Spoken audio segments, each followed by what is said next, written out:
சலாமத்தாவுடைய அண்ணன் முகமது ஈசாக் அவங்களுடைய தோப்பு இது. ஏறக்குறைய 5 ஏக்கர் தோப்பு. இந்த இடத்தினுடைய அட்ரஸ் காடந்தக்குடி மதுக்கூர் ஒன்றியம் காடந்தக்குடி கிராமம். தாலுக்கா வந்து பட்டுக்கோட்டை தஞ்சாவூர் மாவட்டத்தில் நம்ம இப்ப நிக்கிறோம். அப்படிதானே? எதுக்காக ஐயா நமக்கு இங்க நம்ம தோட்டத்துக்கு இங்க வர சொல்லி இருக்கோம்? தோட்டத்துக்கு இதே மாதிரி சிறிய கன்றுகளுடைய பூச்சி அடிக்கிறதும் அடிக்கடி இதே மாதிரி சுத்தம் பண்ற மாதிரி உள்ள சூழ்நிலையா இருக்கு. இந்த களைகளை அதையும் பாக்குறதுக்காக வந்து அடுத்து விளைச்சலுக்கு தகுந்த மாதிரி நம்ம அதுக்கு ஊட்டம் கொடுக்கலாம். அதுக்குள்ள ஊட்டங்கள் என்ன கொடுக்கணும், என்ன மருந்து நம்ம பயன்படுத்தணும் அப்படிங்கிறதுக்காக மண்ணோட தரத்தையும் பார்க்கணும். பாருங்க, மண்ணு வந்து கீழே செவ்வல், மேல வந்து பார்த்தேன்னு சொன்னா மணல் கலந்த ஒரு கலவை. இது அதாவது ரெட் கிளே லோம்னு சொல்றது. மண்ணு வந்து ரொம்ப அற்புதமான மண்ணு. மண் வாசனை பாருங்க, பாருங்க. கஜா புயல்ல நமக்கு எத்தனை மரம் சாஞ்சிச்சு? 60-70 மரம் வந்து சாஞ்சிருச்சு. அதுக்கப்புறம் எங்கும் நம்ம கண்ணு போட்டுட்டோம். நம்ம இங்க உள்ள கண்ணே போட்டாச்சு. நம்ம நாட்டகம் ஈசிட்டி கிழக்கு கடற்கரை நெட்டை இருந்து இதுல உள்ளதே நம்ம போட்டதுதான். வெளியில இருந்து நம்ம எதுவும் வாங்கி போடல. இந்த கண்ணை தான் எடுத்து போட்டதான் இந்த சின்ன மரம் ஃபுல்லா. அதுலதான் இப்ப நம்ம அதிகப்படியா பூச்சி அடிக்குது. இப்ப இந்த மாதிரி சோப்பு கூண்டு வாங்கி கொடுக்கறாராம. அதாவது நம்ம கண்டினியூவா சரி பண்ணணுங்க. நம்ம அதுக்கு தகுந்த மாதிரி நம்ம செஞ்சு அதுக்காக நம்ம பசுமை பூமியை வர சொல்லி கள ஆய்வு செய்வதற்காக நம்ம கண்டிப்பா. அடுத்து நம்ம இந்த தோட்டத்துல வந்து இந்த வண்டுகள், சோப்பு கூன் வண்டு வரக்கூடாது.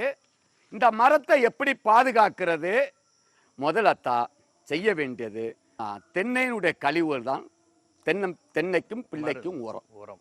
ரெண்டாவது, தென்னை மரம் காய்க்கணும்னு சொன்னா சூரிய ஒளி நிறைய படணும். மூணாவது என்ன செய்றீங்கன்னு சொன்னா இத மாதிரிப்பட்ட மரங்கள் இங்க பாருங்க, இது வண்டு இங்க பாருங்க, இதெல்லாம் நீங்க இந்த மரத்தை சுத்தம் படுத்தணும். இங்க இருங்களா,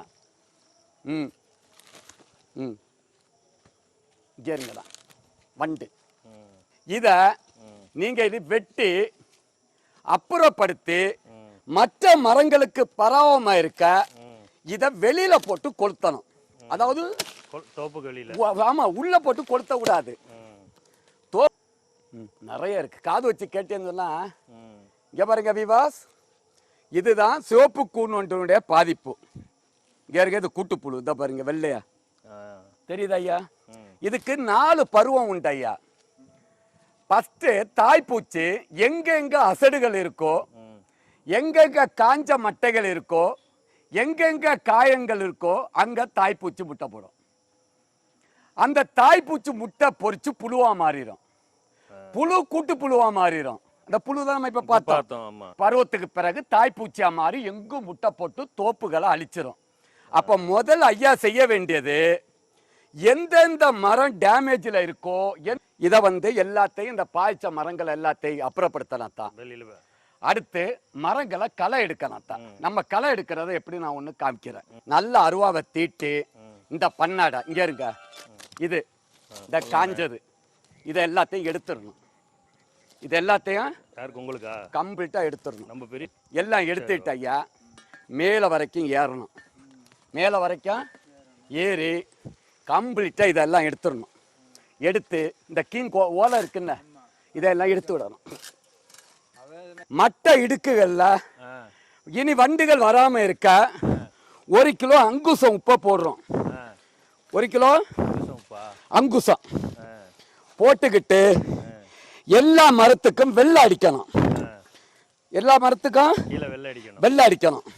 அப்ப ஒரு மரத்துக்கு 1/4 லிட்டர் பெயிண்ட், 1/2 லிட்டர் தண்ணி. மோனோகோட்டா பாசுன்னு ஒரு மருந்து இருக்கு, அதையும் கலந்து அது ஒரு மரத்துக்கு 10 ml. எல்லா மரத்துக்கும் வெள்ளை பெயிண்ட் அடிச்சு மட்டை இடுக்குகள்ல 6 மாதத்துக்கு ஒருக்கா 1 கிலோ அங்குசம் உப்பு. அந்த 1 கிலோ அங்குசம் உப்புல எல்லாமே அது இயற்கை வைத்தியம், கெமிக்கல் கிடையாது. அது போட்டா அந்த பூச்சிகள் முட்டை போட்டிருக்கும் பாருங்க, புழு பூரா தேள்கள் பூஞ்சனம் இது எல்லாத்தையும் சாகடிச்சு பாலைய வெளியில தள்ளிப்படும். அப்ப இதை நம்ம செய்யணும். அடுத்தா இந்த கழிவுகள் இருக்கு பாருங்க, இந்த கழிவுகளை என்ன செய்யறன்னு சொன்னா வேற இங்க பாருங்கத்தா இத மாதிரி கிளறீங்க. மேல் மண்ணை, அடி மண்ணை எடுக்கக்கூடாது. மேல் மண்ணை எடுத்து இப்படி வறண்டி தூருக்கு அணைச்சிட்டோமா, இவ்வளோதான். இதுக்கு மேலே அணைக்க கூடாது, வேர்களுக்கு மேலே போகக்கூடாது. இதை மாதிரி பண்ணிக்கிட்டு இவ்வளோதான். இந்த களைகள் என்னென்ன இருக்கோ அதை பிடிங்கி எல்லாம் இங்கே போடுங்க. இந்த ஓலை எல்லாம் இதில் போடுங்க, இதெல்லாம் இதில் போடுங்க. களை வளராது. இந்த இதெல்லாம் இருக்கா காடு, இதெல்லாம் ஒரு லேடிஸை விட்டு பிடுங்கி இங்கே இருக்காத்தா. இது எல்லாம் காசு கொடுத்து உரம் வாங்க கூடாது. இதெல்லாம் இதில் எப்படி பரப்புங்க. பரப்பில் இதில் களை வளருமா? பாருங்க, இந்த பாருங்க. இதில் பொட்டாசு. பொட்டாசு ஒரு மூட்டை வந்து 1800 ரூபா. கையில் காசு கொடுத்து வாங்காதுங்க. இப்படி பரப்புங்க. போட்டுக்கிட்டு 6 மாதத்துக்கு ஒருக்கா குப்பைச்சாணி இருந்தால் போடுங்க. குப்பைச்சாணி மேலோட்டம் தான், குழியே எடுக்கக்கூடாது. அதுக்கு தான் நான் வாரேன். இதுக்கு மேலே குப்பைச்சாணி இருந்தால் போடுங்க. 6 மாதத்துக்கு ஒருக்கா 1/2 கிலோ தென்னை நுண்ணூட்ட சத்து, 1 கிலோ அங்குசம், 1 கிலோ அங்குசம். கண்ணு மரங்களுக்கு எண்ணெய் எடுக்காத வேப்பம் புண்ணாக்கு 1/2 கிலோ, கற்பக ஆர்கானிக் கலப்போறோம் 1 கிலோ, இல்லாட்டி 2 கிலோ. இதை நீங்க 6 மாதத்துக்கு ஒருக்கா தண்ணி பாயம் இல்லை அப்ப இப்படி போட்டு விடுங்க. உடனடியா மக்கிறோம். நீங்க தண்ணி விட்டதும் இந்த ஓலைகள் 3 மாதத்துக்குள்ள மக்கி உரமா மாறிடும். தென்னைக்கு உள்ள உரமே தென்னையினுடைய கழிவுகள் தான். தென்னையோட கழிவுகள். இது எக்ஸ்ட்ரா கொடுக்கறது அதிகம் காய்க்கிறதுக்கு.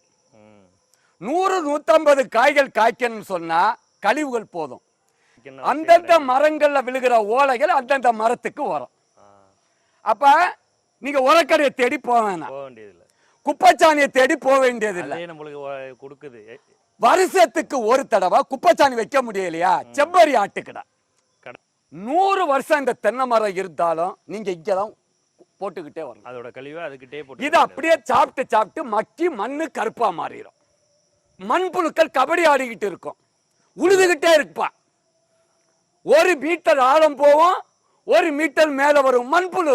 அது மரத்துக்கு ஒன்றும் பாதிப்பு கிடையாது. ஆமா, மண்புழுக்கள் அதுக்கு தேவையான உரத்தை கொடுக்கும், காற்றோட்டத்தை கொடுக்கும், மண்ணை வளப்படுத்தும்.